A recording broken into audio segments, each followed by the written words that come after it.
we sure? Yeah. Are we ready? Positive. Is everything recording? So is that recording? Is that recording? Oh, shit. Here we go. All right. Boom. Man, how you doing? I'm excellent, Brock. How you doing, bro? Fantastic. I want to thank you so much for coming on the podcast. It means the world to me. When I first met you, I had no idea what I was getting myself into. Before I share my story, for the people listening, I want you to just do a little brief introduction. Name, date, sign. Okay, so yeah, I'm Dr. Roger Sesa. I'm a health and wellness expert and a chiropractor, one of 400 certified wellness experts in the United States.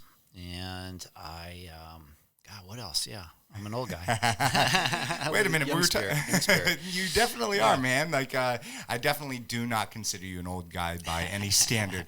When I talk about age with anyone, I think it's not determined on the number. It is determined on your health, who you are, your mind, your soul, everything.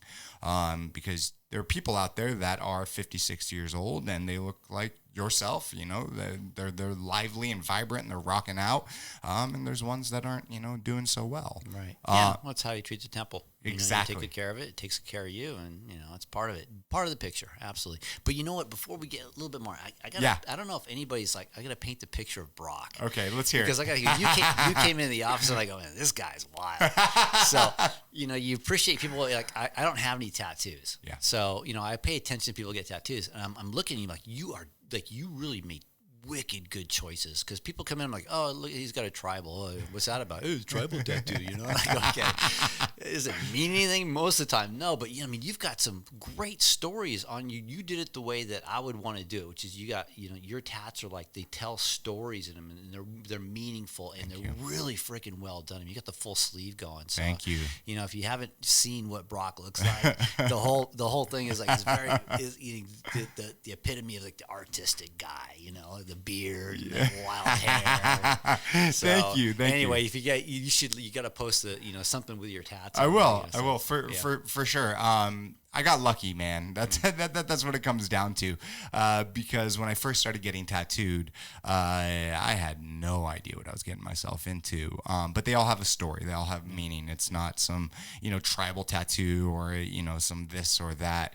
Everything on my body has a meaning, and I think it's really important when people get tattoos to put a lot of thought into it. And so when I talk about tattoos, I say wait till you're 25 years old. Right. The frontal cortex of your brain is not even fully developed until you're 25 years old.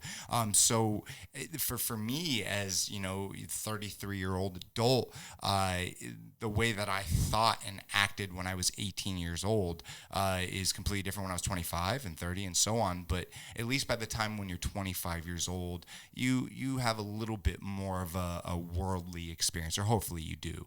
But yeah, my tattoos, I definitely got lucky, because there are a lot of people out there with shitty tattoos. Yeah, I found I got my tattoo at 21. I'd have the Tasmanian devil on my ass, so I'm glad I didn't go that route.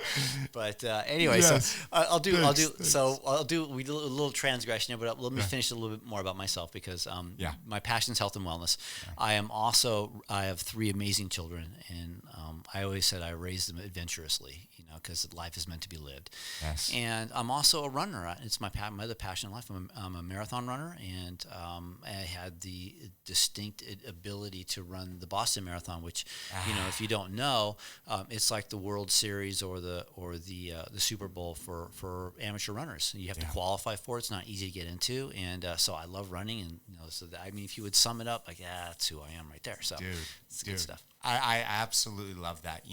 I came into you because I was just sick and tired. I was done. People that listen to the podcast know that I suffer from fibromyalgia, but at the same time, I have a lot of back issues going on. And every chiropractor I've ever gone to in my entire life, it was like, get in, get out, get in, get out. Never explained anything, never did anything with me.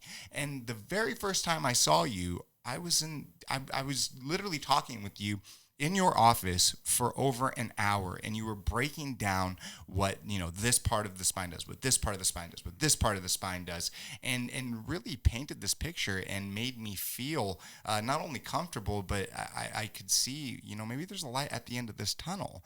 And even after seeing you for a month, 1 month, the first time in my entire adult life since I've had these back issues, I went, 8-9 days without any pain until I made the stupid decision to sleep on the couch. And then, last night I started doing some handstands and threw out my lower back. But it was the first time, and it's because when I come to you, you truly care, and you break things down, and you give people a real chance at fighting this without having to take prescription pills. Because in the United States of America, especially, we have such an epidemic of people taking opiates, this, that, and the other. And if you can cure that pain through things like yourself, what you teach and what you share, people will be a lot better off. That's the big thing. When I committed to being a doctor, I thought my goal was to do things differently than what the experience that I had was. Yeah. I was used to, like everyone else, you go to a doctor, they're going to label you with some problem. They're going to whip out their pad. They're going to write something out. And they're going to hand you out, and go ahead and take this, and, the proverbial, take 2 aspirin and see me in the morning. Yes. And I never felt like, did they even know what I wanted? I mean, okay, I've got this thing going on, but I committed to, like, okay, when I sit down with somebody, it's not always like the pain that brought them in isn't necessarily the thing that they're looking to improve about their life. I mean, that's a crazy thing, because people go in and they go, well, I got this back pain. And I go, okay, well, what is it preventing you from doing? Like, that's like the most important question, because everybody has goals in life and things they want to be able to achieve. And, that's kind of distilling down, like, well, I like to play with my kids, and I can't lift them up. It hurts every time I pick my kids up. I'm like, well, then let's get you to the point where you can pick your kids up again. We'll focus on getting you to that point. Like, the pain may or may not go away. My biggest goal is to get them as pain-free as I can, but my goal is to get them to do the things that they love to do in life that they can't. The pain prevents them from doing. And that's where the happiness and joy is. Yeah. So I see the crazy. Now I get people come in with some really wild stuff. Like, people can come in and, like, they got back pain or shoulder pain, and then I'm starting to work on them. Like, hey doc, since you've been working on me, my digestion's better, man. I'm sleeping through the night. I haven't had that happen in a long time. Hey, I had sex with my wife. And, yes, man, it was like awesome. I couldn't do that a month ago. Yeah. And I'm like, yeah, that's where the juice is right there. And and that's where medicine kind of fails us, because they don't sit down and they ask us, hey, what can we do for you? The pad comes out, the prescription comes out, and unfortunately, when it comes to back pain, doctors don't like to deal with it. These guys are experts in, like you got an organ that's a problem, you got a pathology. They're great at that. But when it comes to back pain, they kind of go like, oh man, I don't want to deal with this. Yes. And unfortunately, what happens is that prescription will come out, and then look, if you got an opioid, like 64,000 people died. I think it was 2018. We can fact check that. Crazy. 64,000 people died from opioid addiction or prescription, drugs. Oh my God, it's nuts. So we need a different way of approaching this system. Yes. I mean, these are brothers and sisters and nieces and nephews and parents. And listen, this system it's kind of broken. It is. We need a different approach towards it. Oh my gosh, it's so terrible. What was the number, Daniel? More than 67,000 as of 2018. Yeah, 67,000. Yeah. We got to get you on a microphone. That being said, we'll do that next time. Yeah. So Daniel just fact checked 67,000 2018 in 2018. 1 year. 1 year.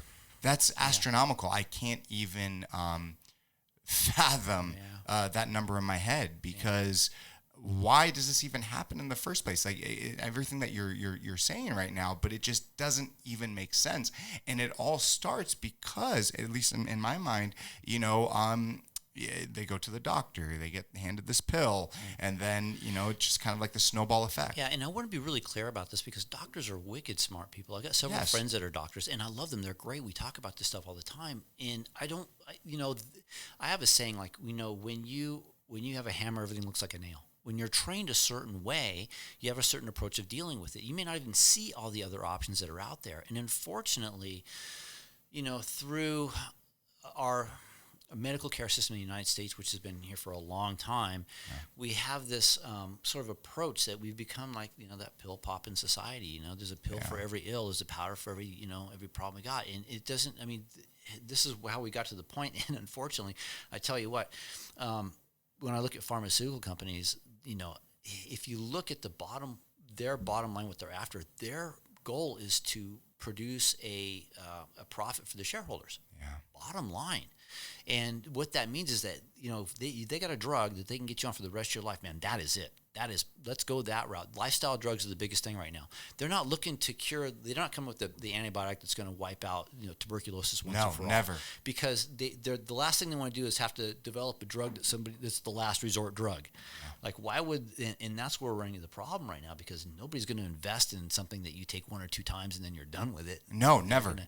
And so there's a really great book out there. It's called Our Daily Meds. Okay. And if you want to dig a little deeper into, what goes on within the pharmaceutical company, I really, really highly recommend that one. And, it will blow your mind. Our Daily Meds. Our Daily Meds. Yeah. It really kind of uncovers the whole thing. But you just, you kind of pointed out a really important, thing that I always talk about is the pharmaceutical companies are just creating Band-Aids, right? You never hear, oh, they cured this or they cured that, right? It's, take this and then take it again and then take it again and take it again and take it again. And then for the rest of your life, you have to be on this pill, but then this pill is going to cause this and this pill is going to cause that. But that means you got to take this to take care of that. Okay, so that's a good point. We talk about polypharmacy. This is a really big deal. So you think, somebody takes a medication, and in this point, we really got to look at our elders, right? Parents, grandparents, whatever. Anybody over the age of 65, like almost everybody is on one drug. And the older you get, the more drugs start adding up. Now, here's the thing about a medication. You take one medication, you got the side effects from that medication, right? Yeah. You take 2 medications, you have the side effects from both medications and the interactions between the 2 of them. Now, you take 3 medications, it's exponential. It's 3 to the 3rd power, or 27 drug interactions. Now, the problem is people start taking more drugs and they end up in the doctor's office with this new problem that came up. Yep. I didn't used to have an issue with my digestive system, but now I can't take a crap normally. Yes. Oh, that's okay. Don't worry about it. We got a drug for you. And you see the cycle keeps going. And I get people in my practice that are on, and I kid you not, like 10 to 12 medications. And I'm like, at what point do we put the brakes on it and say, hold on a minute? Yes. So here's the thing that gets me, right? You all know who Heath Ledger is, right? Of course. You know what he died from? Sleeping pills? Yeah. Okay, so people go, oh, it was overdose, right? Now Heath Ledger was at the apex of his career. Yes. And he had like an amazing life. Yeah. He went into his medical doctor with 3 conditions. He had pain, he had sleeplessness, and depression. Okay. And he was prescribed medication for each one of those problems. And maybe they happen at the same time. Maybe they're different times, but now he's on 3 meds. He goes back to the doctor and he goes, Doc, I'm still dealing with depression. I still got some pain. I'm still having some sleep issues. Don't worry, Heath. We'll get you another set of prescriptions for, now he's on 2 drugs for each of the conditions. So 6. And what killed him was the drug interactions. He was taking properly prescribed medications by the doctor, and those interactions were what did him in. And Heath is like, he's well known. Very well known. You can't imagine how many other people who are not well known who have this issue going on and they're dying. Every single and it's about day. time somebody puts their freaking foot down and says, enough is enough. Yeah. Our system needs to be revamped. It does. Let's look at it from the point of view, like, I don't know about you guys, but health insurance, when they're saying like, oh, $2,000 a month for a policy, oh, you got kids, oh, and what does it buy you? Because the health insurance companies have their motivation, which is they need to make a profit for their shareholders. And how do they do it? Well, they pay less money out for services, and they collect more money in for the premiums. And that's how they do it. And you think that insurance is going to get better in the future? Hell no. And there's some point where we, as our collective country who are in our age group, have got to go, we can't afford it. Yeah. We can't stand for this anymore. It's not getting us anything. And this system needs a revamping.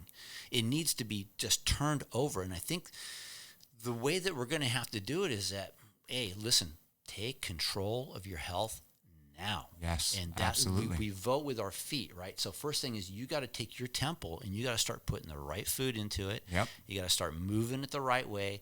And the third ingredient that people often miss out on is you got to start thinking the positive thoughts, not the sick thoughts, not, oh man, my body's breaking down. Oh, here's like people come into my office like, doc, my body's breaking down. I'm like, shut up. Yes, yeah. First thing, you got to create an affirmation of healing in your body. It's you know? huge. So I tell people, listen, and you guys repeat after me. You can say this right now. I'm going to tell Let's right do now. it. Okay.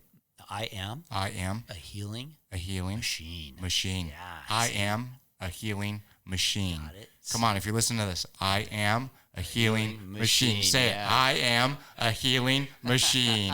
One more time. I am a healing machine. Start with that. Start with that. And then I love that. Yeah, you tell your body it's not working or breaking down, and it will reward you. Yes. You tell your body it's healing and it's capable of doing better and you know, achieving that next level of health, it will reward you. 100%. And then you got to make the decisions that'll get you to the right place you want to get to. Yeah. Now, here's the biggest thing. I tell people all the time, you know, they go, oh, well, you know, what should I eat? I think everybody knows, you know, if you give them the choice between a bag of chips and an apple, Yeah. you know, which one is going to get you to greater health? Yeah. Right? So, but the steps sometimes get a little confusing.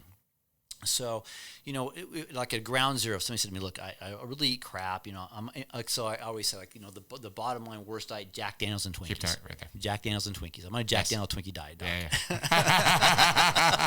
I go, we got some work to do. All Yes, right? you do. But, you know, listen, if your diet's, you know, if you're not at that point, so here, just one simple thing to do, just add one serving of a fresh fruit or vegetable to each meal. Yeah. That's all you got to do. Simple. Listen, I can go plant-based. I can tell you all the advantages of it. We can talk paleo all you want.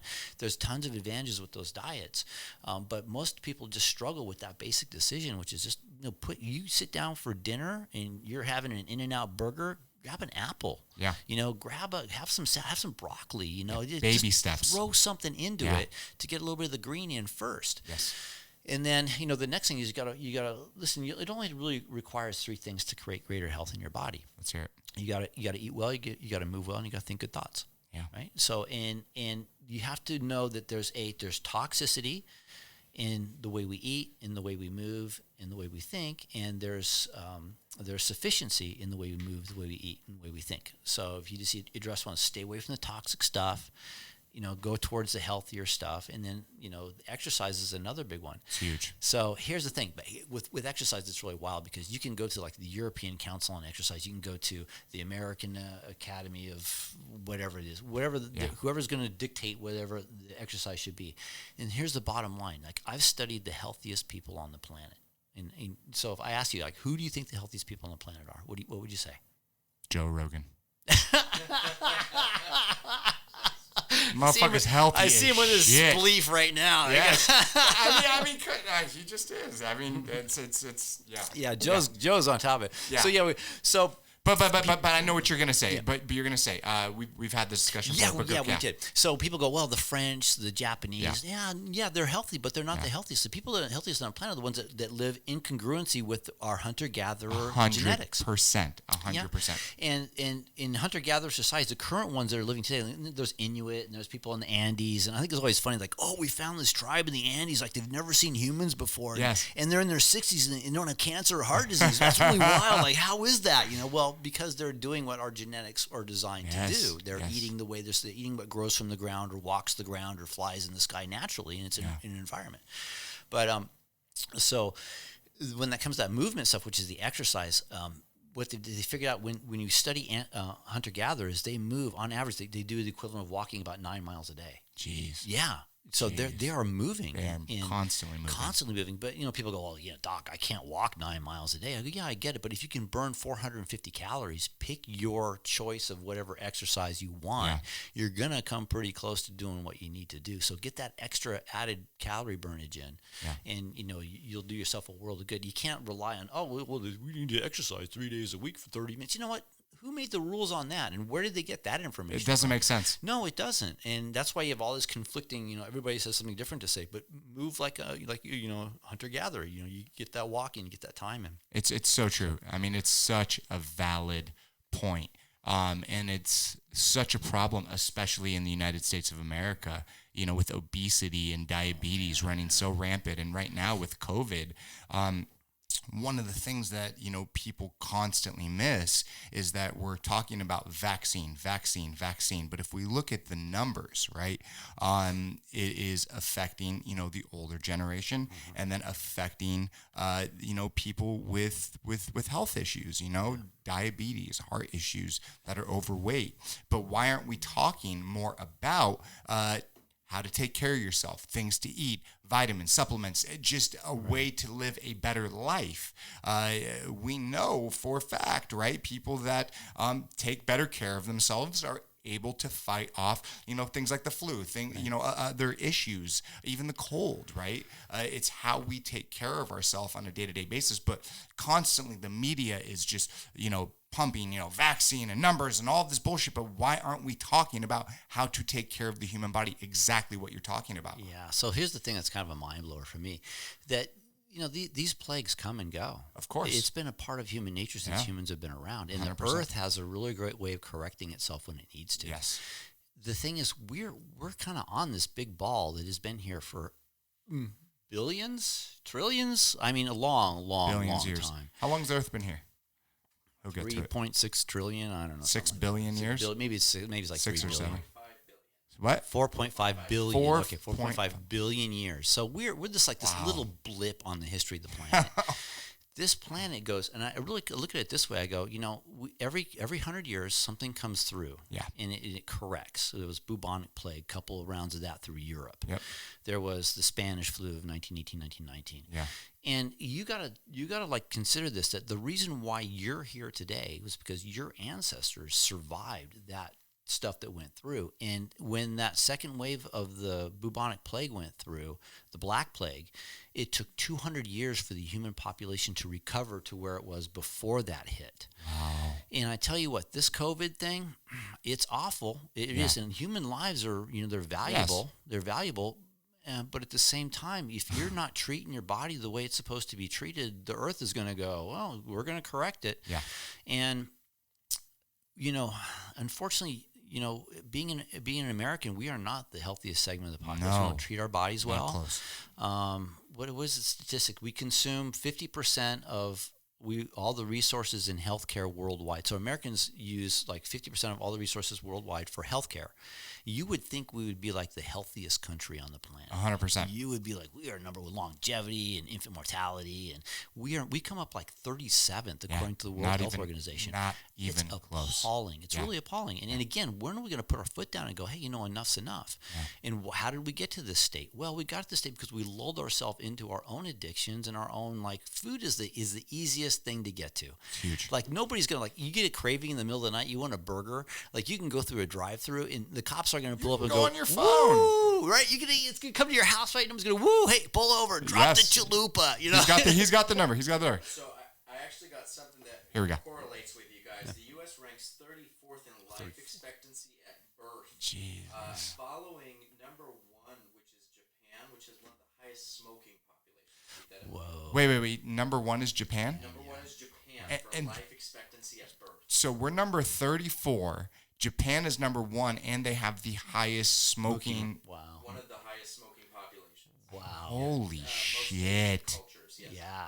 So, hey, if that doesn't scream out like, things are a bit broken. Yeah, 100%. And if we're taking upwards of 50% of, the health resources worldwide, we should be fucking outliving everyone. In fact, I think if you combine countries number 2, 3, and 4 behind us, they still don't. We still surpass them with their totals combined. I mean, it's nuts what we spend on medical care. Now, one of the reasons why, I can get into the whole. Yeah, but why? Well, the pharmaceutical companies have a pretty firm grip on our country. 100%. And they will say that they charge us more than, as an American, we'll pay more for drugs because other countries have the ability to go to a pharmaceutical company and negotiate. So let's say they want to get a cholesterol lowering medication. So they can go to, and I'm not going to name names, but they can go to a pharmaceutical company and go, we like your cholesterol lowering medication. We want to pay 3 cents for it for each tablet. Where in America, that same thing goes for $5 a tablet. And they don't agree with them, they go, well, we'll go to the next pharmaceutical company and we'll do a little bid. We'll see who's going to give us the cheapest price. The United States does not have the power as our citizens to negotiate with the pharmaceutical companies. And do you know why? No. It's called a lobby. because pharmaceutical companies pay money to every single politician. They don't pick one or two. They put money in every one of their pockets, because no matter who wins, they win. Yes. It's the largest contributor to political campaigns in the United States. The pharmaceutical companies are. So it's a broken system, and we are the pawns in this whole thing. But we have such a broken system. How the fuck do we even fix it? I mean, because so many people, unfortunately, are so blind to the issues that we're speaking about, and it's no disrespect to anyone. I hope that anyone listening, lives a long and healthy life, but it's just facts. In the United States of America, we do not have it, and I don't know. I wrap my head around it time after time after time. I just don't know how to fix it. Somebody tried. We had to look at the models around the world to see who was doing a successful job of keeping their citizens healthy at a good price, and it's called socialized medicine. Yeah. But you can't say that in the United States, because you will piss a bunch of entrepreneurs and businesses off like nobody's business. Yep. Obama tried it, and they labeled Obamacare. Yep. And then they tried. You guys ever heard this thing called the death panels? No, that was like a big thing, because what happened was 80% of all the Medicare resources go to like the last 18 months of care in the United States. Wow. So keeping people alive those last few months. And what somebody said is like, we need to like rein this in, because listen, hey, let's face it, guys, by the time we get to Medicare, there's going to be nothing left of it. Yeah, exactly. So they said, we gotta save the resources here. We need somebody to sit down and go, is it worth putting all this money in to save them a few extra months or weeks? Unfortunately. And they called it death panels, because who's going to make the decision who should live or die? Well, the pharmaceutical companies didn't want anybody making a decision like how much they can give somebody drugs or not. The hospitals certainly didn't want that decision either, because they make money off of every elderly patient that they keep in there. And it became this cycle, and man, it spun, and now it's labeled, Obamacare, it's evil, it's bad, it's going to ruin it. And it's not. It was somebody tried to come up with a solution, and it just got shot down. And now we're back. We're heading towards an iceberg. Yeah. We're heading. Yeah. Keep in mind, Obamacare was named strategically so that you can pinpoint it on a person, and then filled with so much crap that wasn't what he even wrote as a bill. No. It's just what he could pass, and he said, I hope that you guys will fix it in the future. Yeah, but obviously that's not. He tried, and right unfortunately. So, again, the powers that be who have all the money are making a lot of the decisions that come with this. Now, I have this look crazy. Like, sometimes I go to sleep at night and I envision this thing that happens. Like, I think, you know what? It's between the pharmaceutical companies, the fast food industries, and the hospitals and doctors. Yeah. And what happens is they go, listen, doctors go, don't listen. We won't talk about how do people, what drugs, or listen, don't talk about food. Let's not talk about the bad diet, okay? And then the pharmaceuticals, well, let's not talk about, the drug thing. Let's just keep quiet and let everything happen. Let them eat what they want. We'll give them the drugs, and they'll come to the hospitals, and man, what a triangle of profit. Do you think that they actually sit there and, think about, like the way that you're breaking it down and explaining No, it? I don't. I think it's kind of a serendipitous thing that really happened. Right? Like, each of these industries has become so powerful, but they do really kind of feed on each other. Yeah. And we're in the middle of all of it. And the best thing you can do is just take control of your own health. Again, it comes down to our personal choices and decisions. Yeah. What you put in your mouth is either going to make you sick or it's going to feed your health. You know, and you've got to make that decision. Now, the problem is that, like I said, it's addictions. Like, it is. Food is the biggest addiction in the world. Huge.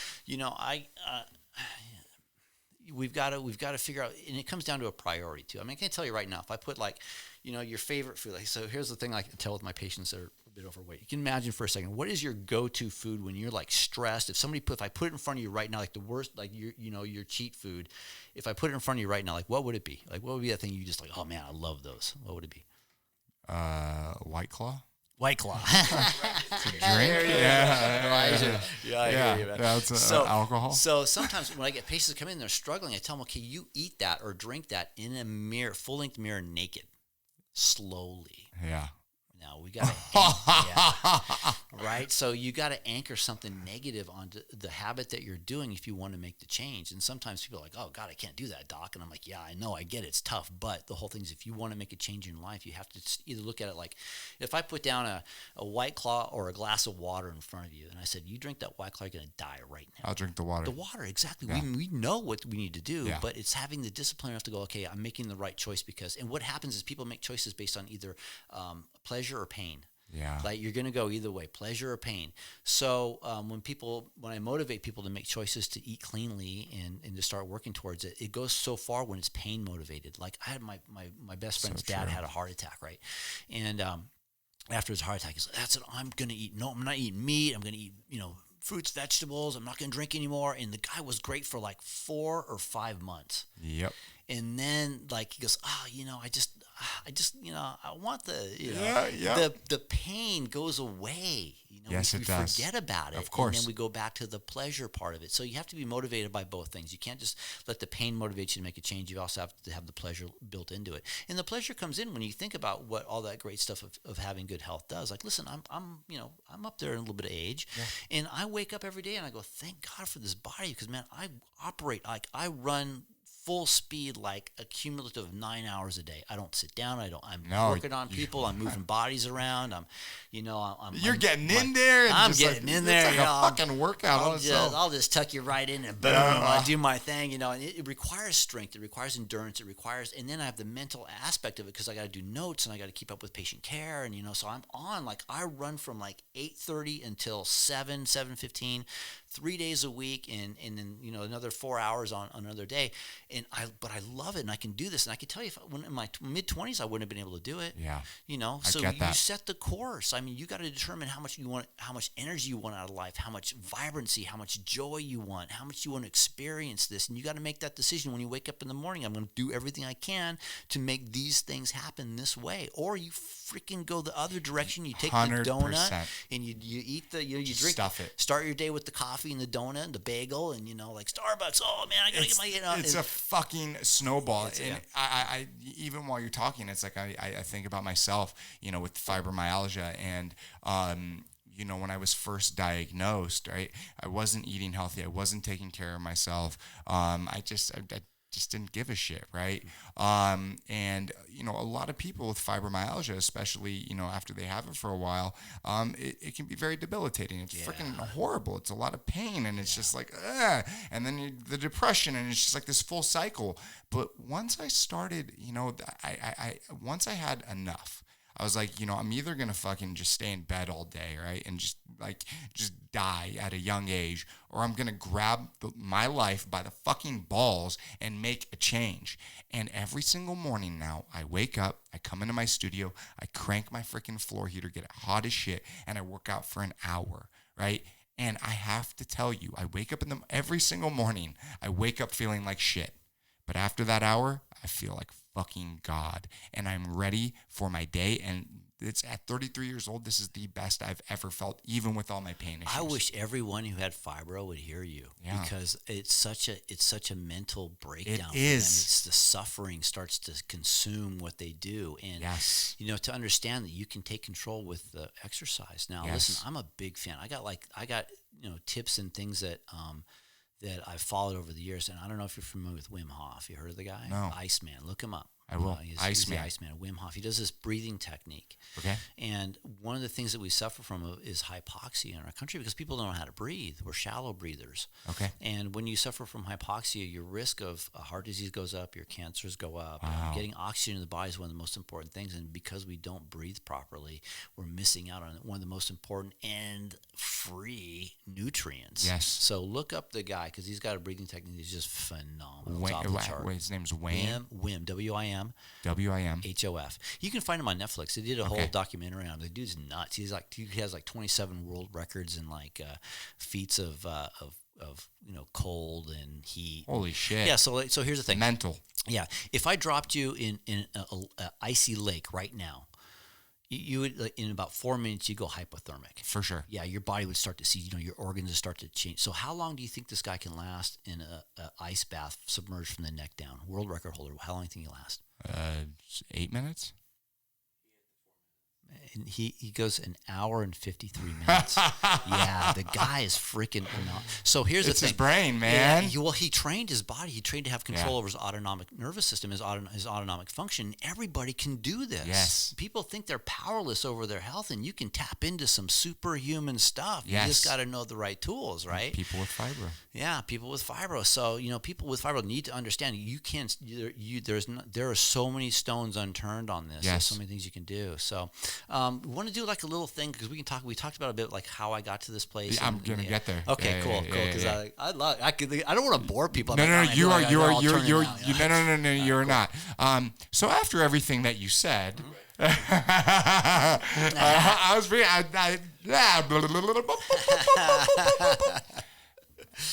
So, I think I've asked this question before, but I'm not 100% sure. Did you know that you always wanted to become a chiropractor? No. Listen, I was on the opposite side of the spectrum. So like a little pullback. Like my parents, I love them. They're great people. But they were teenagers when they had me. Like Holy they had shit. no freaking clue what to do with this like little small child. And God bless them. I mean, I was born breech in the back of a 57 Chevy. My dad was on the way to the hospital, you know, and so they barely made it. They brought the bundle of joy home and like, you know, what's this? And, you know, what are we going to do now? What the hell? And, you know, they did the best they could. I mean, they really did. They had split up when I was about 3.5 years old, so there wasn't a lot of foundation. And then what happened was I kind of bounced back and forth between the two of them. Whoever was least screwed up at the time would take me. And was that rough? Yeah, I mean, by the time I graduated from high school, I'd gone to 12 different schools. And people would always say, like, oh, you're a military brat. I had no idea what the hell that was. I'm like, holy shit. What's a military brat? And like, no, my parents are just chasing greener pastures, you know. And what I learned out of that was that it doesn't matter where you go, you take you with you.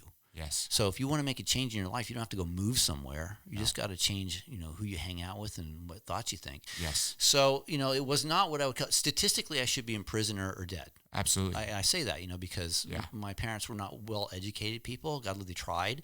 But, you know, so there was a lot of back and forth stuff. But what I found out was that, you know, in growing up in rough circumstances, you identify with people who, like, they're good and they can help. Yeah. So I had several lifelines thrown to me throughout my childhood that sort of guided my way. Like I was the first one in my family to go to college, you know, and that was like a big deal, you know. Huge. My grandparents were very proud of me. You know, but you kind of gravitate towards the good. And you can. Listen, people have a choice. You can gravitate towards the bad. Of course. I went down several pathways that could have led me into a whole lot of trouble. And listen, I'm grateful that I had an angel on my shoulder because I hung out the side of car of my door going 80 miles an hour in a road in Colorado, and all it would have taken was a bug in my eye, and it would have been freaking toast, you know. Jesus, but man. I did dumb things. We did that when we're young. But of course. you know, thank God I had things to latch on to, people that were like shining lights in my life, and you know, you grab a hold of them. So was it rough? Yeah, it was kind of rough, and I didn't really come into my own. You know, I got through high school, and I did pretty good with my grades. I was a relatively smart dude. I liked science. You know, I hung out with science nerds. And but your parents were young, man. yeah, they weren't. You know, my parents weren't like. You know, the talk of college didn't come up when I was a kid. Nobody said, "Oh yeah, you know, maybe you should go to college." You know, I'm like, "Oh, what the hell is that? And why would you know?" Of course. But so I hung out with some smart dudes who were troublemakers too. I mean, there was an advantage, you know, because there's that dark side of me that kind of gravitates towards a little bit of both. Kicking it up a little bit. You know, I got to be a rebel to do what I do for a living anyway. You know, chiropractors go against the grain. You know, Yes, you got to be do. a little tough and like spit some shit. So I did. I kind of I hung out with some dudes that had some fun, and you know, we got into a lot of trouble. And then you know, there was a certain point, and I'm like, you know, I think I was, you know, maybe 25 or 26. I was a late bloomer, you know, and I had never been to a chiropractor. My sole experience was I'd been into a car accident with a good buddy of mine, and he ended up with like freaking seizures and stuff. And it was a bad accident. I mean, I've been in 2 accidents that put me in the hospital. Holy shit. So I wasn't driving either one of those, so just to say, you know, but it was pretty significant. So I hit a parked car on the freeway going 60 miles an hour. Wait, what? Yeah. You did? I did. I wasn't driving. My buddy was. He wasn't texting. We were in a borrowed car. We were in a borrowed Cadillac. Is that what you call it? A borrowed car? It was a borrowed car. Yeah. So anyway, next story. Yeah. So no, we're in this borrowed Cadillac, right? And it was crazy because I got into the car and I'm like, I should put my seatbelt on, and I'm like, for some reason I just didn't put it on. I'm like, I don't need a seatbelt. It's a Cadillac, you know, you get hit in this thing, you're gonna sustain. Like, yeah, you know. So we're driving along, and I had the job of like looking behind us to make sure no cops are following us because we're going like 89 miles an hour, 101 freeway, just like bowling it down. It's 10 o'clock at night. There's no problems. There's nothing happening, right? And then he's flipping the Van Halen tape over in the tape deck, right? And I turn around from looking behind me, and I see like these 2 little reflectors starting to appear in the road, and I'm like, oh, that's weird.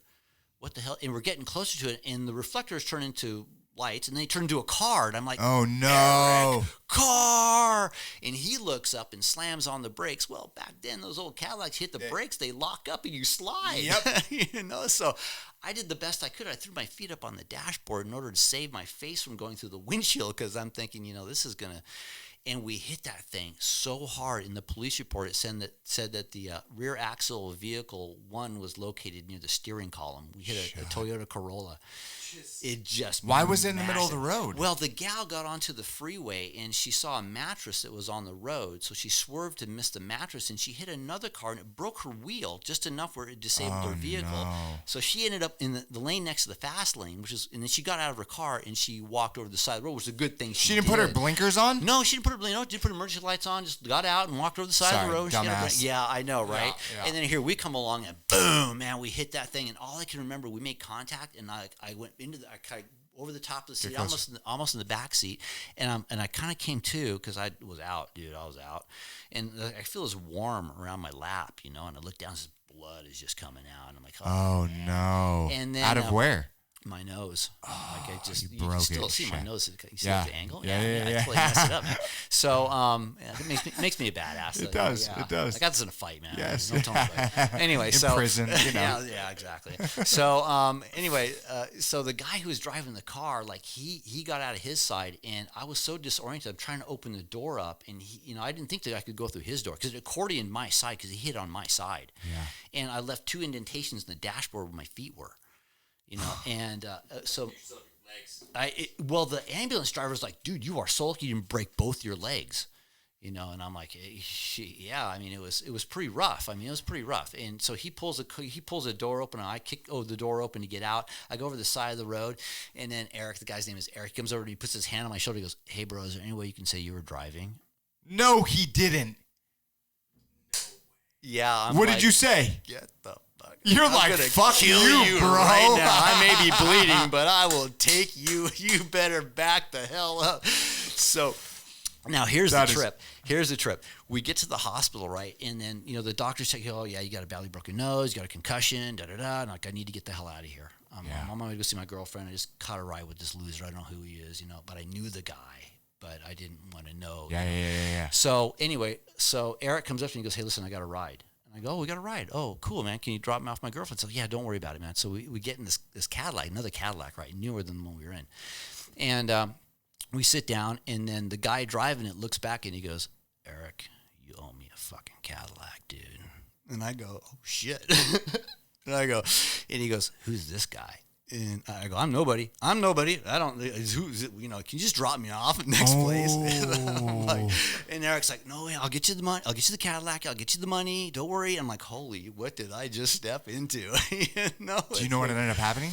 Yeah. No, I don't. Yeah. Don't, yeah. It's all good. So, damn, man, you're lucky you survived that. No, that was the second serious accident that was. And how old were you at this time? I was 19 when that one happened. Oh my God. Now, I've been in another accident. A good friend of mine, back to my friend who'd been in to the chiropractor. Yeah. He goes, my chiropractor says you ought to come see him. I'm like, I don't who's a chiropractor? What does that do anyway? I'm like, I'm not going to go see the guy, whatever. So, flashing forward, I was working for a bank. Like, I was a banker. Wow. I kind of thought I was getting my life on track. I'm going to be responsible. You were a Bank banker. job, yeah. For 3.5 years. Did you go to school for it? No. I just pretty much, it was a job that kind of landed for me, and I thought it was good. I mean, it's kind of fun, and I was working for the bank, and then at one point I'm like, you know what? I think I want to do more. I want to be like a loan officer. So I put my name in the hat to become a loan officer, and I got passed over. And when I asked, like, well, who'd they pick? Well, it was the branch president's niece. Oh my God. And I'm like, but I've been working longer, and you start to see like the corporate thing lining up, and it's just not gonna. So through a set of circumstances, I had a good friend whose girlfriend was working for a radio station at the time. Okay. And he goes, hey, Raj, listen, they're doing this contest to give away trips to the 5 sister cities of Santa Barbara. It's where I'm from. And he goes, all you got to do is put the sticker on your car, and you have a chance to win. And well, I just bought this Cadillac. I don't have to think for Cadillacs. Yeah. In fact, I got one. Yeah, I know. So I go, dude, I'm not going to put a sticker on my car, my caddy, bro. And he goes, well, you put it on, you get like 5 free tacos at Taco Bell. I'm like, yeah, I'm in. Sure, what the hell? Yeah. I'm hungry. The bank job's not paying that much, so I get some tacos. So I put the thing on, and they came around. They drive around the neighborhood, and if you have a sticker, they put a thing in your windshield to entry to win. So I got an entry to win, and I'll go down and meet at one of the restaurants in town, and they were pulling the names for the trip. So they do Mallorca, Spain, Toba, Japan, Saint-Tropez, France, and they pulled Yalta, Russia. And I won the trip to Russia. Holy shit. And so it was nuts. Like, I never won anything in my life. And I'm like, wow, this is really cool. Now, here's the funny thing. Like, I had just enough to drink that night. And they were going around the table, and they're asking, like, who are you going to take as a trip for 2, right?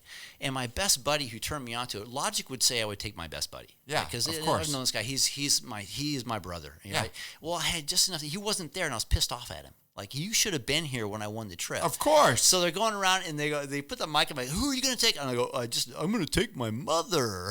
Shut up! You said yes. I'm like, okay, so I'm going to take mommy. I love mom. Yeah, Mom's come on. She's never been out of the country. She's never really done anything kind of fun. I Yeah. thought this would be kind of funny. So I put it out there. It's in the air, and everybody had heard. And I can't go back on it. So anyway, I did. I ended up taking my mom on the trip. Oh my God. Now, in hindsight, it was the best thing that happened, because if I would have taken my best buddy, we would still be serving time in a Russian gulag. I can guarantee you. I got in enough trouble on my own. Holy shit. So, but it was an epic trip. But the thing was, in kind of getting back to the story, we're on this long flight to Helsinki. That's the first stopover before we go to Yalta, Moscow, actually.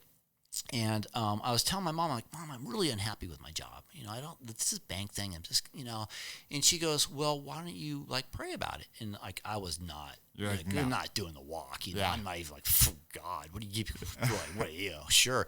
But the thing is, the 14-hour flight. Like, what the hell else am I going to do? Yeah. So I kind of did one of these, oh God, what am I going to do with my life? And I put my head back, and the first time I just shut up. I had nothing to do. So I just laid my head back, and some short time after, this word pops into my head: chiropractic.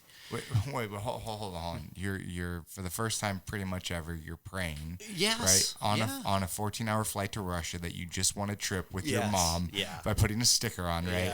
Yeah. And you're praying, and you hear the word chiropractor. Yeah, it was the weirdest thing. I'm like, what the hell is that about? Like, how, I've never been to one. I had a friend who went to one, and nobody in my family is one, nobody's really.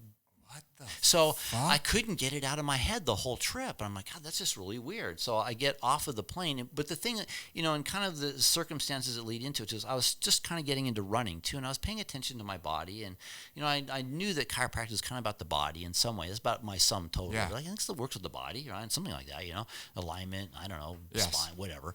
So I got off the plane, and I went to the community college there, because I just started taking some classes, and looked up chiropractic. It's a little tiny book. And I'm like, oh, that's kind of cool. So I flip through it, and I get it's like drug free. This is all about the natural healing of the body. Well, that's kind of cool. But maybe I'm not supposed to do that. Maybe I'm supposed to do physical therapy.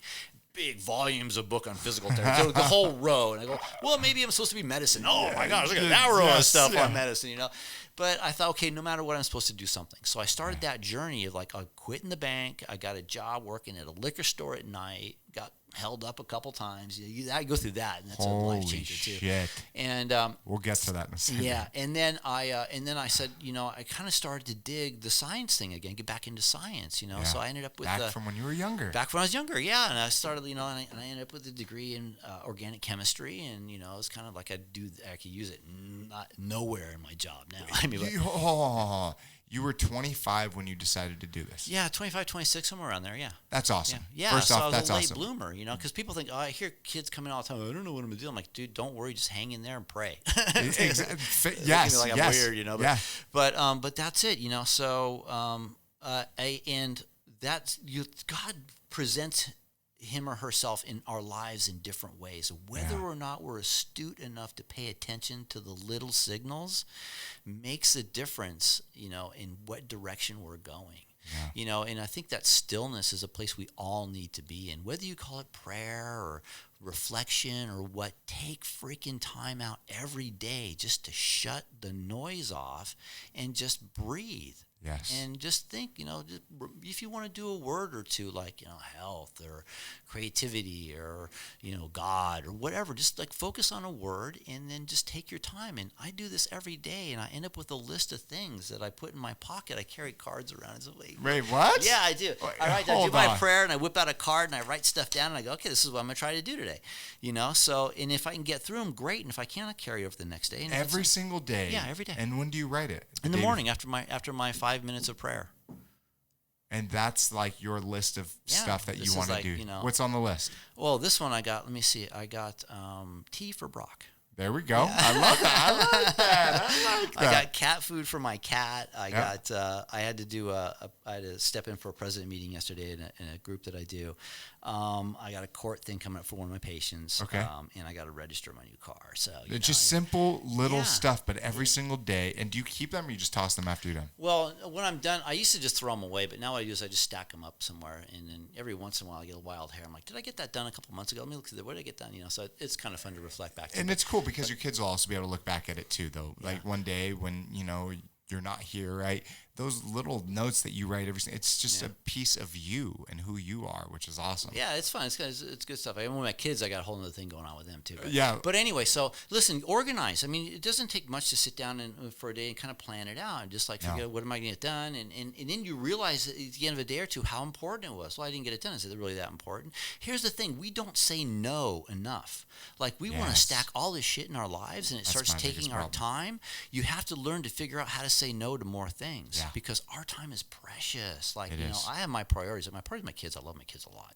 Yeah. And I know when it comes to doing stuff with them, like I got to make that time. My time with them is my time with them. And the other stuff can kind of go by the wayside, and then I can filter and figure out the rest of it. But being in the present moment is one of the most important things that we need to do, but we don't do enough. And our thieves are television. Like, and listen, not that I'm a big fan of good documentaries. I'm a good at empower your mind with things that are important. But when you put the news on, you're just freaking killing yourself. That. You are just screwed. You're just listening to a whole bunch of people sharing their opinion. Yeah, and it's the same thing recycled over. It doesn't matter where you're on the country. It's the same: murder, rape, war, mayhem. Yep. It doesn't matter. You're in Portland, you're in Boston, you're in LA. It's going to be, and you can any year. Next year's going to be the same, different names. Yep. Same shit. 100%. You switch to this channel, it'll be this view. You switch to that channel, it'll be that view. Right. But it's never the straight facts. It's always the opinion, and it's just recycled over and over again, just brainwashing your mind. It sells. People, they want to sucked into that so they can sell their their commercial time and 100%. So unplug from that. I mean, if you have I talk to people all the time, and we all have goals of things we want to. You want to write a book, you want to get healthy, you want to run a marathon, you want to spend more time with the kids. But I tell you what, when the second you turn that TV on, you just sabotage. Well, it's yourself. social media too for the younger generation. Yeah, thank you very much. Yeah, digital detox. You got to take those once in a while to shut it off. It's important, man. Yeah. Pick one day a week. Pick an hour a week. Right. Whatever it is, a little bit of time to just shut that shit off. Don't go on it. Don't look at it, right? Yeah. Because it's just...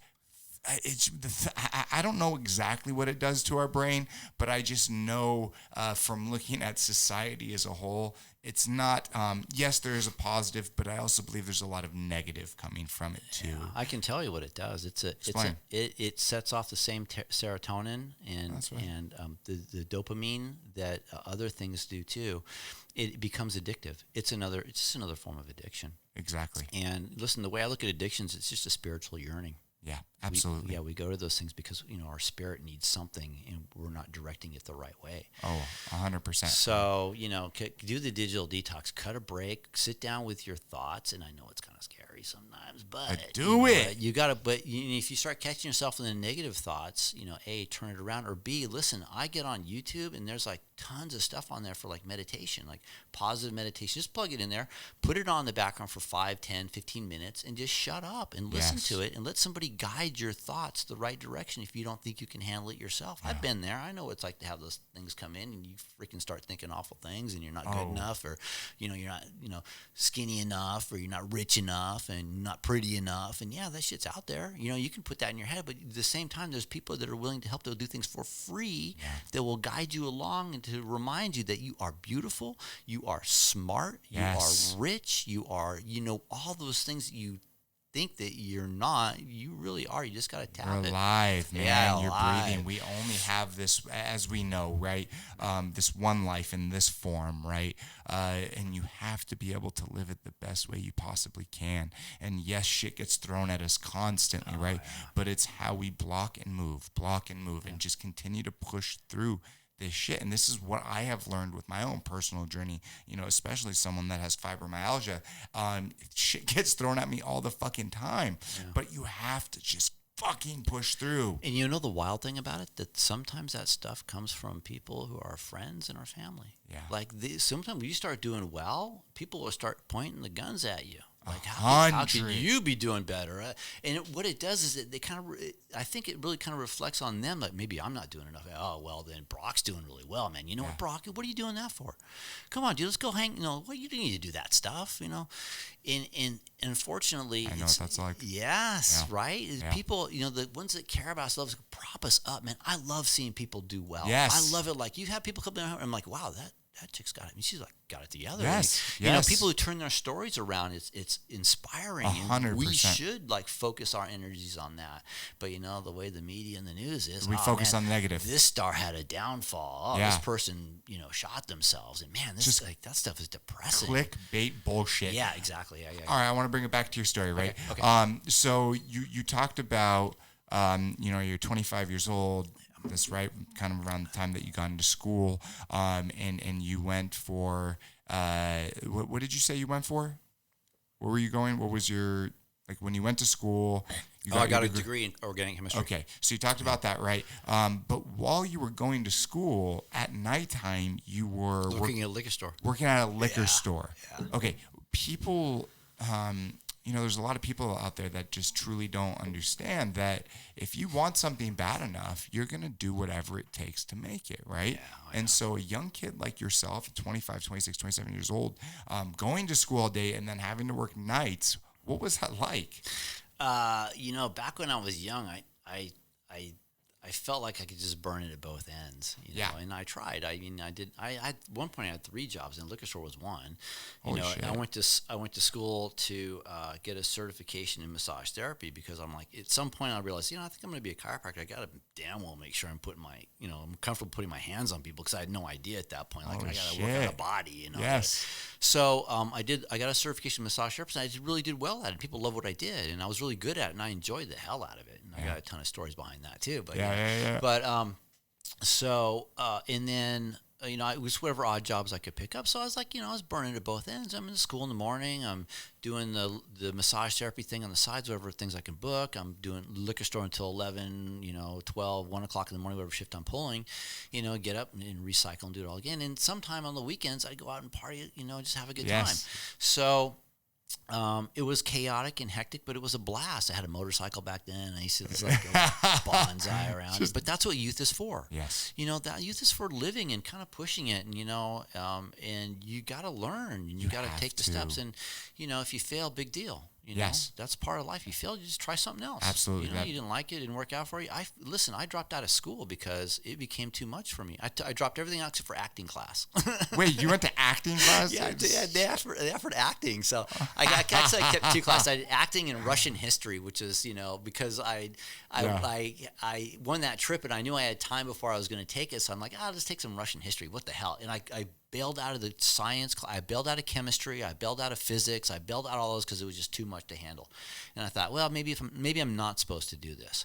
But in the acting and in the Russians, I found like a new passion. Like I didn't know I was a history kind of guy. And this Russian history kind of turned me on. I'm like, oh, that's kind of, I'm getting a little woody on this stuff. This is cool. I'm going to go there and I'm going to see what this stuff is all about. It's going to be kind of cool. So, you know, so whatever you don't like, if you're not happy, just try a different angle. But the bottom line, if you have a dream, don't give up on it. Sometimes the path is a little meandering, and it's okay to do that. Yeah, so I say I'm a late bloomer. You know, I had my kids late. You know, I'm an old dad. That's all right. But the path has been a blast. It's been, and one of the few people. Listen, if anything you want to achieve in life is just get up in the morning and just like what you do. Because if you can show up at your job and like it, then you've got the battle won. I had a friend of mine. Yes. I was really I was depressed at one. I had a few points I was on the low, and I was sitting with my friend. We're sitting in a hot tub, and I'm like, wanking and moaning about how I don't need money and life is terrible. And my buddy goes, "Hey, Rod, you know what? You're born in America. You know what that means?" I'm like, "No, is that what? Really?" And he goes, "Yeah, you know what? 5% of the world's population is born in this country, and you've already won the lottery of life. You have. You can pick and choose. You're not held by a caste system. You're not held by, your socioeconomics. You can rise up. People on the bottom go to the top. People at the top go to the bottom." Of course, it happens, and it doesn't mean that people in America, sometimes are born on the shit end of the stick. But the opportunity that we have in America compared to places like Venezuela, Syria, Afghanistan, Iraq, it's completely different. And this is not like, and I say this all the time. It's not to say that people don't have it tough here. Because people do. They do. Oh, absolutely. There is suffering. But tons of suffering. But you do have the ability and more opportunity than, people that live in some of these other countries around the world. I do want to ask you a question, though. What was it like? You said you got held up. What the fuck was that like? I mean, I've had a gun pulled on me a few times in my life, but it was not for working at a liquor store. Yeah. No, it was late in the evening, and it was one of those funny. It was a funny day because earlier that day I had a ha-ha because this guy comes in and he goes, "Hey, you guys, you have like any organic wine here?" And I'm like, "Yeah, come here. It's grape juice right there, dude." Like, "Oh, no, alcohol-free wine." He goes, "Do you have any alcohol-free wine?" "Yeah, it's grape juice, right?" Yeah. So I had a ha, and then I was thinking about that later today. And then I see this guy come in. He kind of ditches back in the corner, and he's hunched down. He's got his homeless guy, And in Santa Barbara, there's a large homeless population over there. Yes. So, and I see him like kind of tucking some stuff in, And so I'm like, all right, I got to go back over and deal with him. So I walk over and I see him hunched over, and he's putting his the Mad Dog 2020 in his jacket. And I'm like, "Hey, dude, you got to pay for that." And he kind of gets up his beard and he looks at me and he walks towards me. And I'm like, you get that uncomfortable feeling like, oh shit. Yeah. You just talk. You can stay right where you are. And the knife comes out. And I let him get close enough to me where he could have freaking shanked me, And I'm like, "Dude, okay, cool. You know what?" He goes, "I'm taking it and you're going to shut the up." And I'm like, "Okay, you want anything else? Want a sandwich? Can I get you a sandwich?" Yes, yeah. Cigarettes, I don't get paid enough, No. I'm sorry, but No. let me let me show you the door, lock it behind you, call my boss up, dude, I'm out of here. This guy just pulled a knife on me. I don't need You don't need that. So, No. So, anytime. So, a few experiences like that, and I was just kind of like, it was for what it was. And at that point, I'm like, all right, I'm done. I don't have to do that anymore. I don't have to have that kind of job. I can, on the strength of anything else I can do. But, it was fun. I mean, I met some wild, fun people. I'm sure. That ran its course. Yes, Sometimes I'm done. So, how the hell did you eventually, you dropped out of school, right? Yeah. What happened? What switched, and how did you see it to the end? I think one of those quiet moments, I'm like, you know what? Next year is coming anyway. There's no stopping time. No. I'm going to be 27. I'll be 28. I'll be 29. And what am I going to want to say when I get there? Like, I gave up on this, and I thought it was something I wanted to do, but I changed my mind. I'm like, you know what? No, I'm going to do it. I re-enrolled. I dedicated myself to the process. I start hanging out with smart people, and you want to get somewhere in life. You hang out with people that are smarter than you are. That's exactly my motto. motto. You will learn a lot, and you will pick up habits, And so I did. I started hanging with some smart people, and I made it through. I got to my graduation, and I sold off everything that I owned, which wasn't a whole lot, and I bought a truck, and like a little Nissan pickup, and everything I owned I could throw in the back of it, and I made my drive up to San Francisco, and I got a roommate, figured out where I was going. And the thing that blew me away is, like, you talk about being like a late starter in life. My first roommate in chiropractic college was 60 years old. Shut the Yeah, he was his last year of school, and I'm like, this old guy, holy cow. And he had a wild story too, but I'm like, wow. So you know what? If you think age is your limitation, no, it's not. No. Don't even, and he turned out to be like, he was one smart dude, man. And dude. So, it just goes to show you, like, I thought, oh, I'm an old kid. But you weren't. Yeah, but I was hanging out with the younger kids. Like, most of the kids in my class were like 20, 21, of 22, course.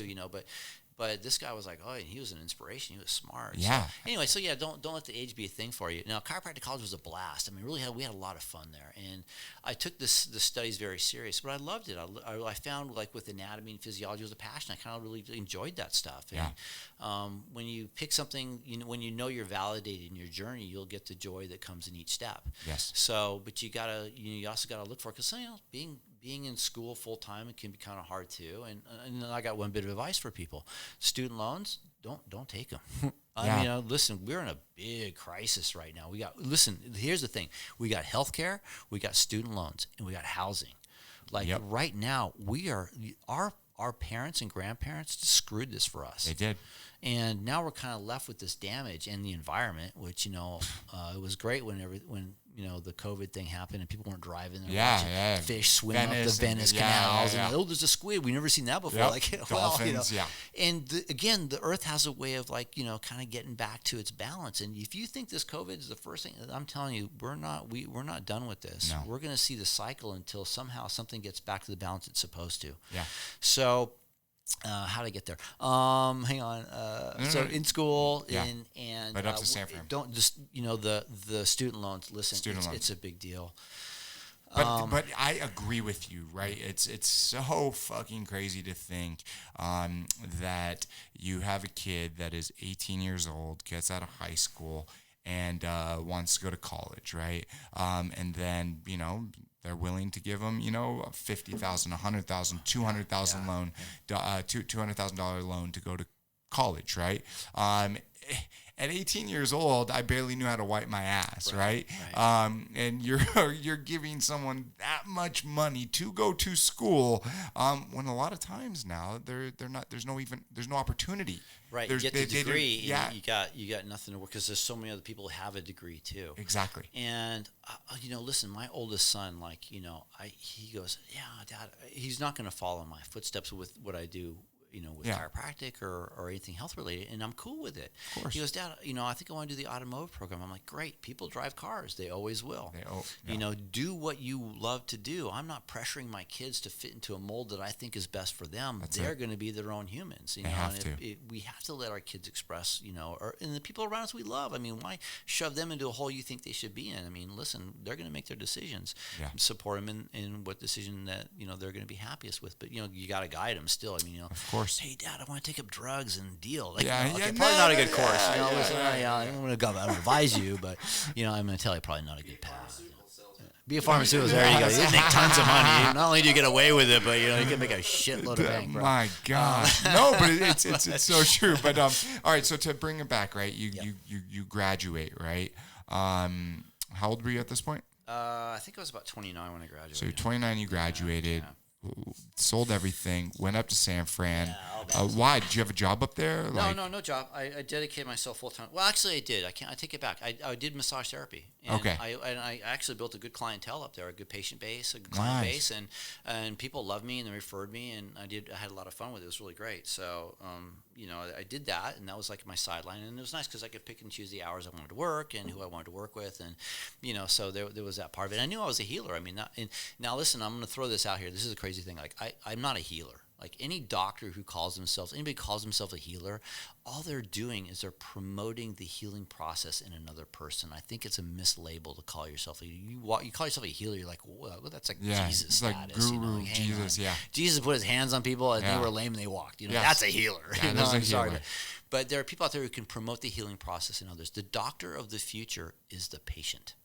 All right. And that means that we have the intelligence to know what it's going to take to get us healthy, empower a patient to get healthy. Yeah. That's the doctor right there. See, I don't heal people.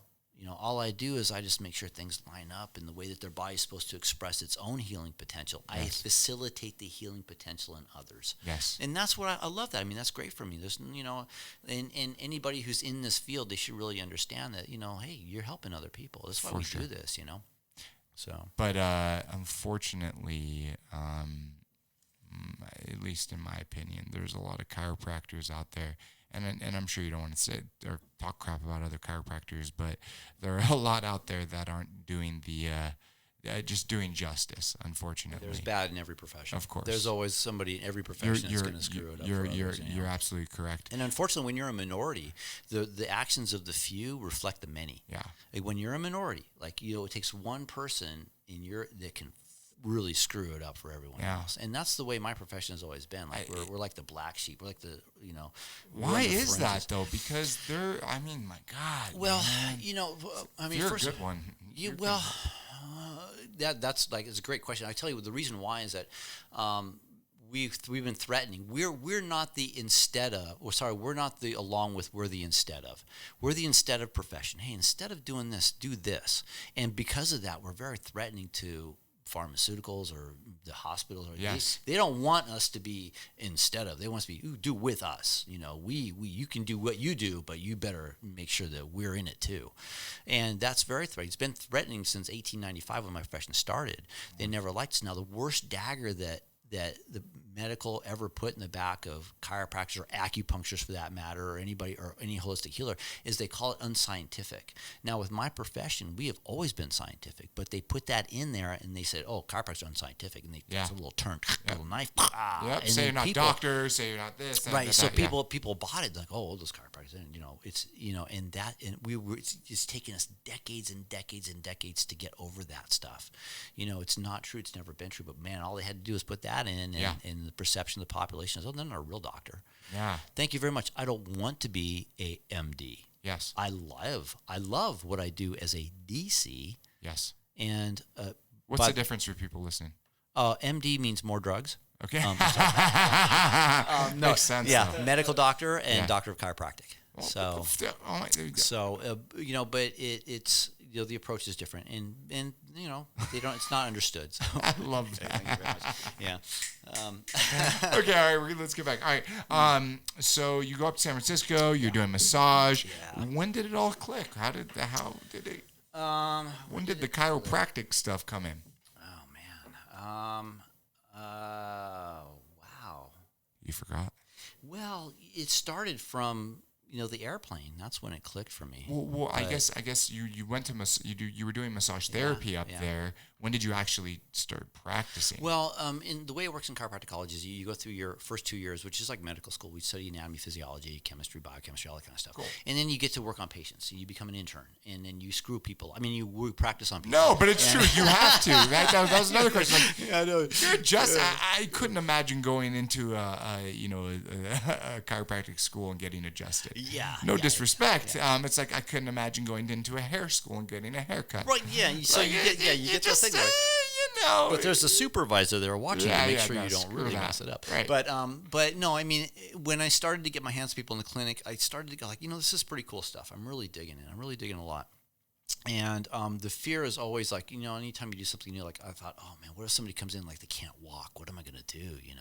So I realized I got to a point when I'm like, being in a clinic, you see people and you see interesting things, but I wanted to see like really messed up people. Yeah. So I decided to extern. I worked with a doctor in the Bay Area who had one of the larger practices, and his name was Nick Athens, and he was great because people would get literally. He calls it like, hey, externi, you little one, go out there and get that guy who can't walk because his wife's trying to carry him out of the car, and you need to go help. Like, okay, all right, cool, and we'd get these people that literally like these guys that were just like we had to carry him into the clinic, and then he would work on him, and I would just observe what is he doing, and I didn't want to be afraid when I started practice when that first guy goes up and he goes, hey, I can't walk, can you help me? I'm like, yeah, I need to have the tools, Yes. So I gleaned a lot from like being in that environment where people like were really effed up. I mean, when you run a big clinic, there's people that come in with like the craziest stuff going on, and one of my craziest. I mean, I had a patient came in who she calls me up and she goes, hey, Dr. D, like I woke up this morning and I couldn't see out of my right eye. Can you help? I'm like, what? Whoa, sure, come on in. I mean, let me take a breath, but yeah, come on in. I can, Whoa. And so she came in, and I got on the table and I checked her out. I'm like, wow, this bone was really out in her neck. It was C2, and I'm like, let me just get that thing into place, and I adjusted her, and I'm like, okay, hold my breath. She's all, it feels a little bit, I think I see a little bit coming back. And I'm like, oh, that's cool. And then she calls 4 hours later. She goes, I can see out of my eye now again. Holy shit. Now the crazy thing was I thought, well, I mean, I can cure the blind, man. This is cool. Watch out, man. You blind people, come on in, But, but it turned out she had something called a pituitary tumor, and it pressed on the optic nerve. Oh shit! But I really think that what I did helped her body enough where it got the pressure off, and then so it was kind of cool, And since then, like I have seen amazing things in my practice. And that's what I love about what I do, because every day I feel bad for proctologists, because you go like, what's behind this door? Yeah. What's behind that door? It never changes, right? Who decides to go to school to do that? Like, it's just so weird. Nothing new here. Yeah. It's another a-hole. Yeah. So, even like urology, I just don't know. But whatever, Yeah. maybe it's like a family thing. So every day I see new stuff, and it really charges me, and I have fun doing it, and it's just a blast. It really For people listening, the very first time I saw you, you explained the spine and like what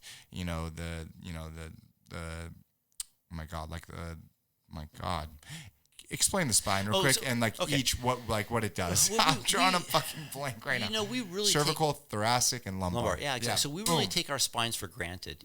That's pretty good. Yeah. We take our spine. People, you don't think about it. You get out of bed in the morning. It is a miracle feat. When you put your feet in the ground and you stand up, people you take it for granted. Let me tell you, they can't make a robot that can duplicate the action of getting out of bed and standing upright with the efficiency of a human. We're not even close. Wow. So not only do our spines support us, but they also allow movement. You can bend over and touch your toes. You can twist aside. You can reach back behind your car and get your briefcase or your purse. And not only that, but it protects this very delicate thing called the spinal cord. And the spinal cord is such a delicate thing. Like if you took it out of your body and laid it on the table, it would collapse under its own weight. And all it takes is a little bit of pressure on it, and it will screw a lot of stuff up. Yes. We don't think that our brain and our nervous system are the master computers for our body.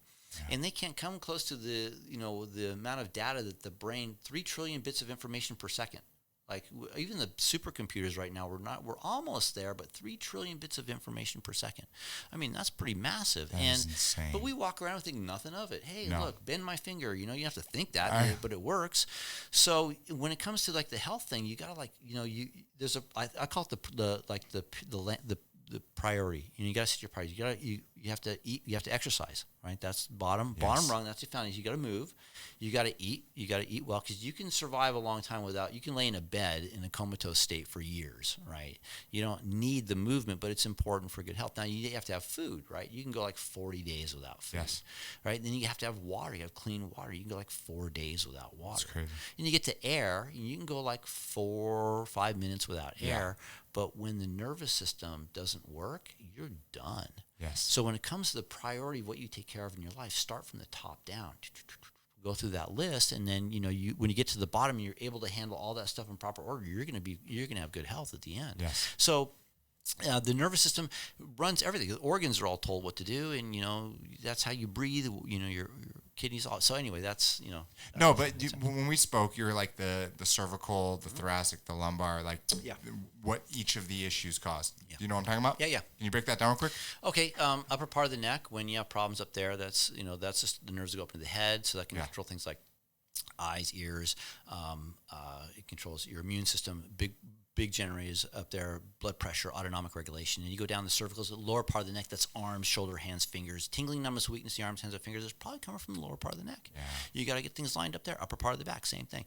You get to the upper part of the back, now we got lungs, you got heart, irregular heartbeats, unexplained increase in blood pressure, breathing challenges. I've had many patients come to me with asthma, and they do well, and that's pretty cool. You get down into the mid part of the spine. Now we're talking digestion. Those nerves start to get affected. That's constipation, diarrhea. Yeah, you get the digestive issues. Yep. Get things stimulate the nerves there. Get things lined up properly. Get to the lower part of the back. Now we're talking sciatica, sexual stuff like irregular periods, painful periods. Male. Issues, that kind of thing, bladder issues or whatever. Hey, there's a chiropractor down in West LA. All he does is impotence. Like he handles impotent guy. And they come in. He's built this huge practice just helping dudes who just can't get it up. No drug way. free. Yeah.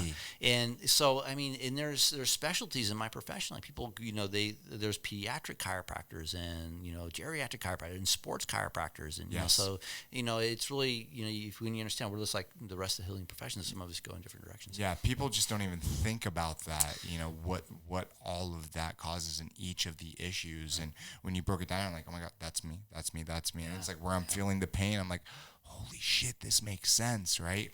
Yeah. Okay, so I want to bring it back again. Sure. Right. So you're in San Francisco, you're working at You're working for that doctor, right? Yeah. What brought you down to Santa Clarita? Oh, God, really? Yeah. Oh, so my hometown's Santa Barbara, so I thought, man, I'll go down to Santa Barbara.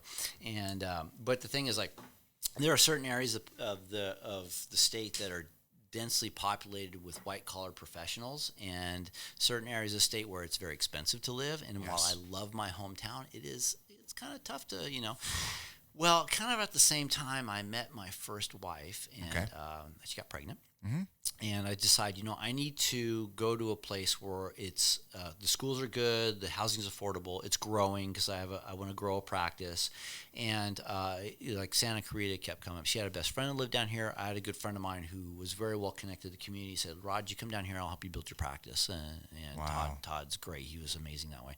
And so I did. I came down here just kind of on a chance, and I started my practice up. I did kind of went a different route. I thought I would just go solo and just try to do it on my own, and I built a practice from the ground up, and I rented space from another doctor, and I built it, and then I moved to another space. Became successful, and I bought a house, car, furniture, raising my son, having a good time, and then like things kind of went south with the relationship. Yeah. And so that was a big turning point in my life. At some point, I had to make that decision. Like, am I going to be hanging in this with the pain that's going on in it, or can I try something a little different and maybe have a chance at love? And love is an important thing. People shouldn't be without it. No, not at all. And so I made a very tough decision. And when I walked away from the relationship, I'm like, just take it all. Yeah. Take it all, have the house, have the furniture, have the car. I'll just take, the old car and the furniture off my back and my time with my son, and we'll start over. And I learned a very valuable lesson, because in the state of California, if you start a business during the time of your marriage and you get a divorce, your spouse is entitled to the profits from that business. And it's kind of a tough pill to swallow. Wait, what? Yeah. So check with your local attorney and your laws, and just make sure that, but I'm telling you, it's a little rough in the state. So I started the business. My attorney sat down and said, "Look, she's either going to get half of your business, or you can just give her everything." And I said, "Well, she deserves to have the house and all that stuff. And just as long as she doesn't get my business, then I can start fresh and I'll start over again." So that's kind of how that one worked out. So I started over again and built my life back up. And yes, it's called community property. Anything that you acquire during the time of your marriage belongs to both of you, and anything you have before the marriage is yours. Now, what I had before the marriage was my student loan debt. Yes. But it's not like it's not a case by case basis, right? It's just like a blanket law. It's like a blanket law. I mean, you can try to fight it, but again, like anywhere, you have a good enough attorney, you might be able to do a little bit better. The money wins, But so. I mean, I thought it was very unfair at the time. And again, the student loan thing, like I'm going to encourage everybody, like don't take them out if you don't have to. And if you do, pay them off as quick as possible, because you will carry that burden for the rest of your life. So I went through that. I rebuilt my life over again, met the love of my wonderful gal. Fell in love with her. We fell in love with each other. We got married, rebuilt my life over again. And, it was a good thing. I mean, it was really great. And bought another house and kind of started over. Did it again. And then it happened again. This time, I wasn't the one to walk away from this one. It was, I kind of held on, fought hard as long as I could to make it work. But then I just got to a point where, people change. Yes. They get to a point, whether it's you or somebody else, and you either have to, embrace the change or, be a part of it or do whatever. But, it got kind of tough. It happens, man. Yeah, it happens. So it happens. I went through that second. I have two beautiful children from that relationship. Yes. And, I'm very grateful, very blessed. The things that have happened in my life all happen for a reason. I love that about you, man. Thanks, bro. As you've shared this whole, everything about you, it's, shit gets thrown at you, you take it as it comes, and you move forward, but you're very grateful for the things that you have. Well, we have that time. I mean, this thing that happened with Elvis's grandson, we were talking about that earlier. Yeah. I'm really bummed out about that, because you can have all the things going in your favor in life and not see it the right way, or you can have all the crap hit the fan and be at the very bottom and think, you're getting kicked by people that once loved you, For people listening, will you explain what happened to him? He took his own life. I think it was a shotgun to the chest in his mom's house. And, of all the things, I mean, this was, You can have all that stuff given to you. I mean, that would have been a great life. I mean, I remember seeing like a couple of months ago, like he looks just like his grandfather. Look at the picture. I'm like, oh my God, that guy looks like his grandfather. Yeah. How lucky is he? But when you don't work for it, it's completely different. Well, there is that part of strife and survival that molds us. It does, unfortunately, like and it's no fire, disrespect to him. Like, but you do hear like just kind of like this ongoing thing with a lot of these like celebrity kids, and it happens to not just celebrity kids, but we hear it more and more. And there is something when you are just kind of handed everything, and you look at life this one way, compared to people that have a different life, that deal with having to work their ass off to get the things that they have. I often wonder if like people would spend. I think maybe every one of us should spend a little bit of time in a ghetto. Yeah, absolutely. No. Just to like, here, let's just drop you right here. Yes. And then you like go for a week. Yes. And just see how you do. 100%. And then I bet you people would walk out going like, damn, I got it good. Right? And that's the problem. We don't have enough of that, like watching and being a part of suffering for others. We fall into our suffering for ourselves. Yes. And that selfishness is where we end up in that trap of the whole, like, oh, I'm just not worthy. This is awful. It's not good enough. But when we dedicate a process to like, extending out to other people to help them in their process and help them get better, you can't. I mean, how could you not have a good life that way? I mean, that's like double negative. But anyways, and it's so terrible. It's so terrible. I mean, this young man had so much going for him, and whatever circumstances, because I don't know his life, it's such a shame. I mean, anytime anyone takes their life, the pain that they feel. And it's the family around them, the friends, those are the ones that suffer. I mean, that's the bummer of the whole thing. Not him. He's done. Like he didn't care now the parts. I mean, I don't. But I know because I've felt that way.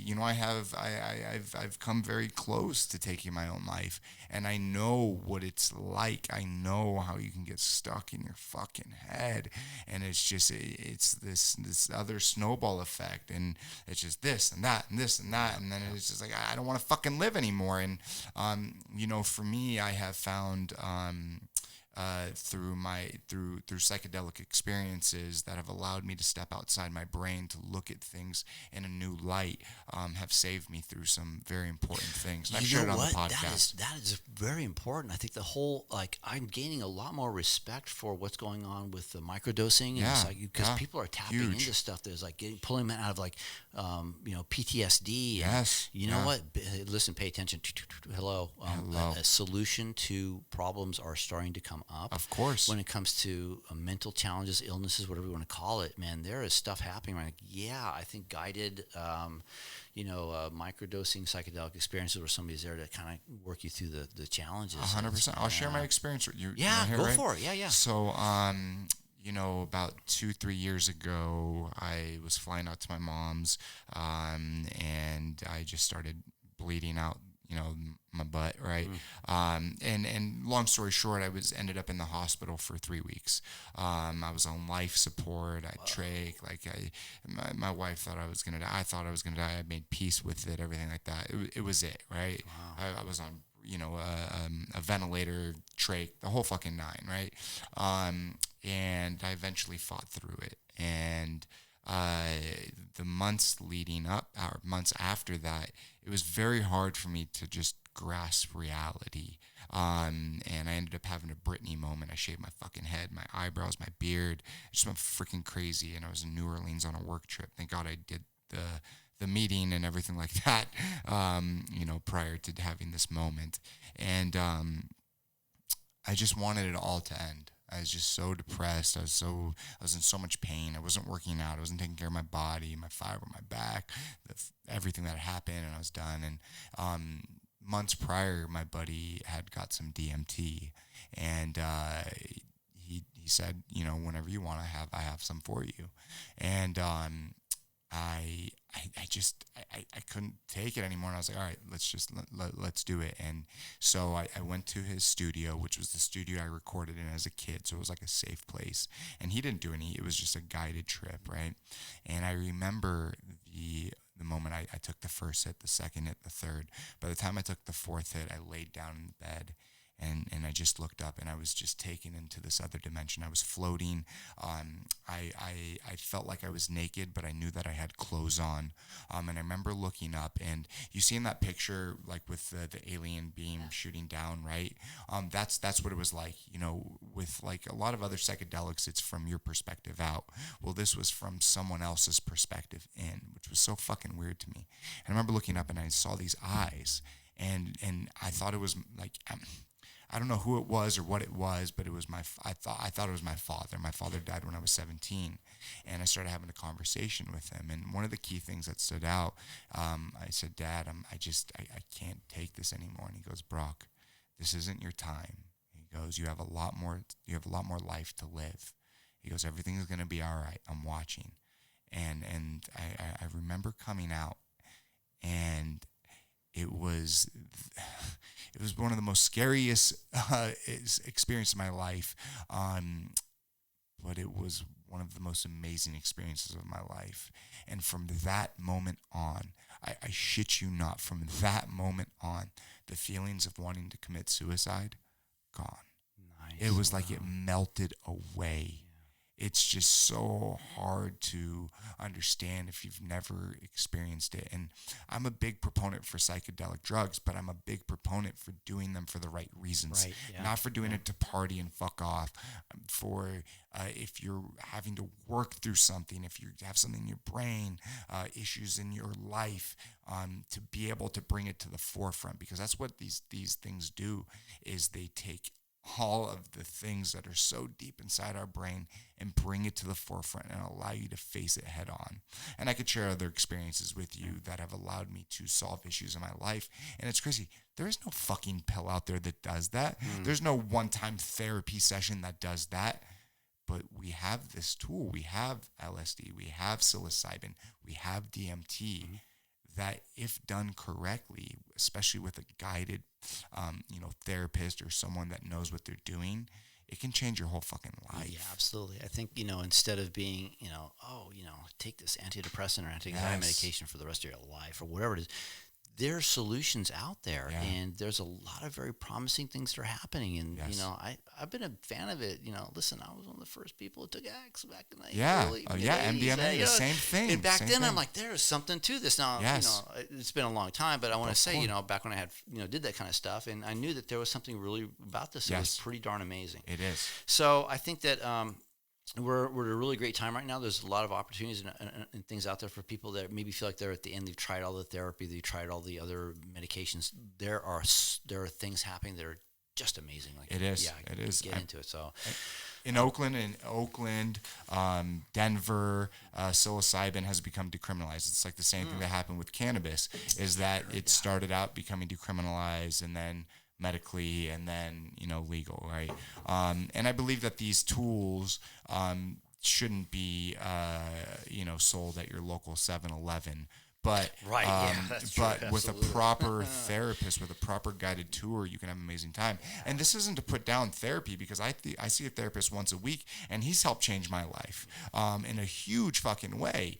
And I've gone to other therapists, and nothing like Brandon. He's amazing, and I've shared some of these experiences with him, and he understands, and people are starting to wake up and not look at these things as like these drugs that they don't even fucking kill people. So it's a crazy time, and it's just kind of it fits in with everything that you do. You're a holistic healer, and this is from the earth.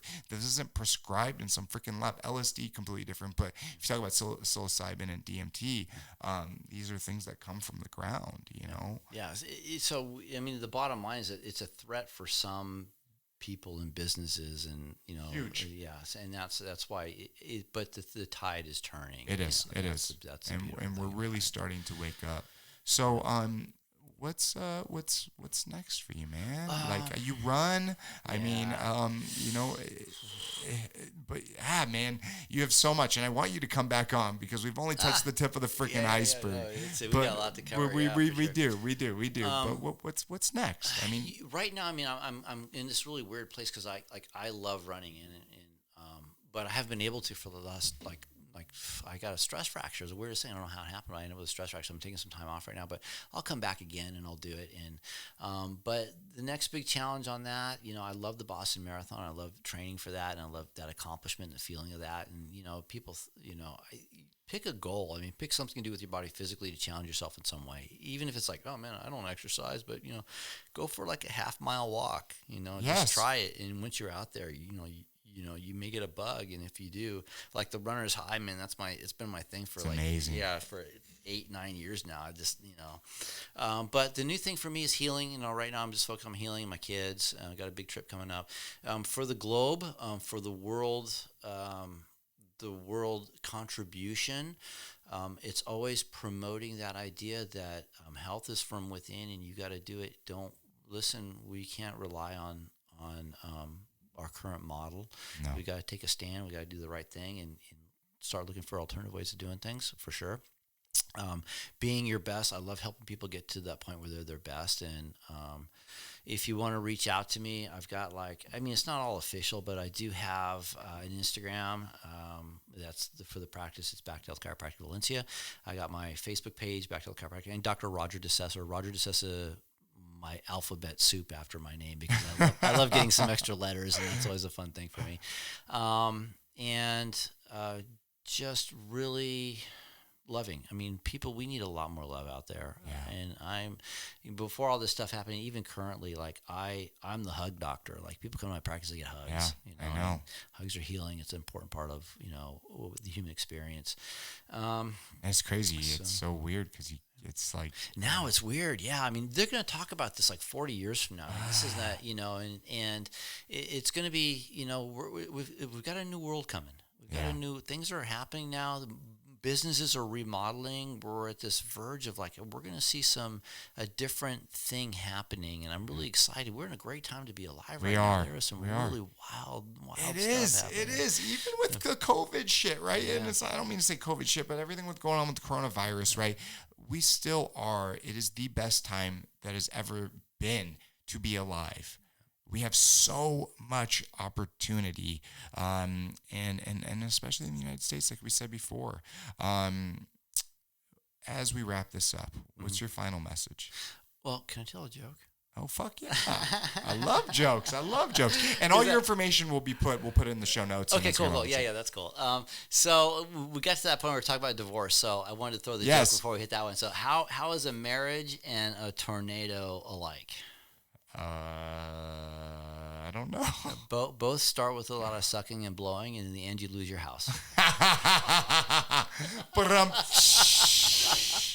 So there's that one.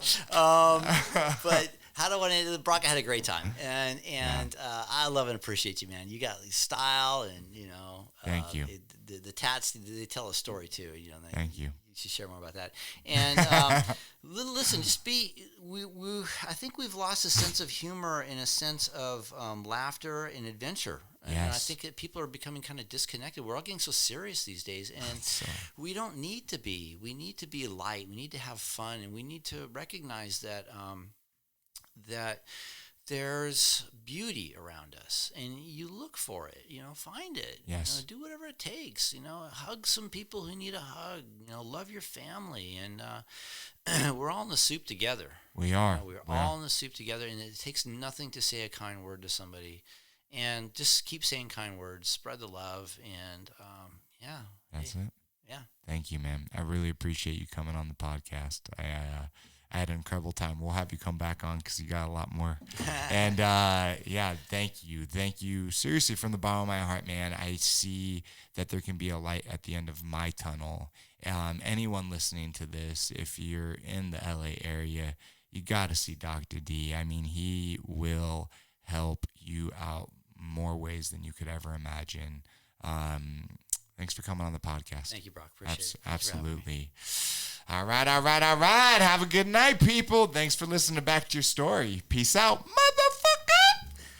Boom. Nice. Thank you guys so much for watching. To subscribe to the podcast, hit the logo right there. And to watch more content, hit the bad boy right there. Thank you. Have a good one. Peace out.